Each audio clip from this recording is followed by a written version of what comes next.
a waxworks dummy. Nothing human about him at all. I presumed that most of the damage was covered by the stiff blue suit. Jimenez took another pinch of snuff. The skull was crushed and the flesh completely removed from the left cheek by the impact. One would never guess now, of course. The customs officer crossed himself. Amazing. You are a true artist, Senor Jimenez, nothing less. One must think of the parents. Jimenez nodded to his underlings, who replaced the lid, raised the coffin once more on the trestle, and took it down the steps to the otter. The customs officer handed me the documents. All would appear to be in order, Senor Nelson. I wish you a safe flight. He saluted and moved away, and Jimenez glanced up at the sky. A perfect night for it, if the weather forecast is anything to go by. Let's hope so. I zipped up my flying jacket. I wouldn't like my passenger to have an uncomfortable ride. He permitted himself one of those brief graveyard smiles of his. You know, I like you, my friend. You have a sense of humor where death is concerned. Not many people do. It takes practice, I said. Lots of practice. I'll be in touch.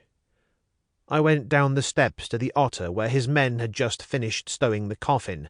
I climbed into the cockpit, did the usual routine check, started the engine and ran her down into the water. I took up the wheels and taxied downwind, leaning out of the side window, checking the channel for boats before making my run.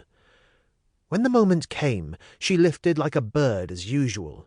Everything suddenly light and effortless, and as I stamped on the right rudder bar and swung out across the quay, Jimenez was still standing down there in the fading light staring up at me.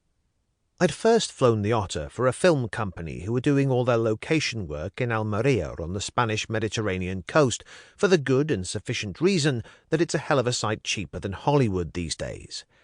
When the film was completed, they decided it wasn't worth the expense of having the Otter shipped back to the States. As it became reasonably obvious that no one in the Mediterranean area seemed particularly anxious to buy a float plane specifically designed to stand the rigours of the Canadian North, they let me have her cheap. Most people thought I was crazy, but there was money to be made island-hopping in the Balearics, Ibiza, Mallorca, Minorca, Formentera. At least I got by, especially in the season, and there were always the extras to help things along, like this present trip, for instance. It was a fine night, as Jimenez had predicted, with very little cloud and a full moon, stars strung away to the horizon. All very pleasant, but I had more pressing matters on my mind, and switched over to automatic pilot and took another look at the chart. There was no wind to speak of, certainly not more than 5 knots, and I'd allowed for that in my original calculation. There was really very little to be done except to check my figures, which I did, then poured a cup of coffee from a flask and smoked a cigarette. 38 minutes out of Cartagena, I took over manual control and went down to 2,000 feet. Exactly 3 minutes later, I got my signal right on the button. A blue light, followed by a red, flashed 6 times, some private joke of Turk's, who swore it was taken from the old China Coast signal book and meant, "I have women on board." I went down fast and banked across the boat, a 40-foot diesel yacht from Oran, to the best of my knowledge, although the background details were not really my affair.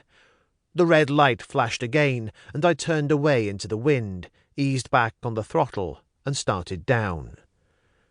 The sea was calm enough, and visibility excellent thanks to that full moon. A final burst of power to level out in the descent, and I splashed down. I kept the engine ticking over and opened the side door. The motor yacht was already moving towards me. When it was 20 or 30 yards away, it slowed appreciably. I counted 4 men on deck, as usual, with another in the wheelhouse. I could see them quite clearly in the moonlight. A rubber dinghy was already in the water by the starboard rail. 2 of them dropped into it and paddled across. They drifted in under the port wing, and a tall, bearded man in yellow oilskins stepped onto the float, clutching a bulky package against his chest with both hands. He steadied himself for a moment, then passed it up to me. As I took it from him, he dropped back into